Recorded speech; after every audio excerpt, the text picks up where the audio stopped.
ఏదైతే యూత్ కాంగ్రెస్ ఆవిర్భావ దినోత్సవం సందర్భంగా స్థానిక శాసనసభ్యులు సంజయ్ రెడ్డి సార్ గారి ఆధ్వర్యంలో సురేష్ శెట్కర్ గారి ఆధ్వర్యంలో నారాయణఖేడ్లో ఘనంగా నిర్వహించడం జరిగింది. ఏదైతే 1928 కలకత్తాలో జరిగిన స్పెషల్ కాంగ్రెస్ సమావేశంలో యువకులను గుర్తించి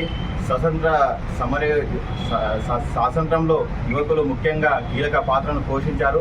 దానికి గుర్తించే అఖిల భారత కాంగ్రెస్ యువజన కాంగ్రెస్ని స్థాపించడం జరిగింది.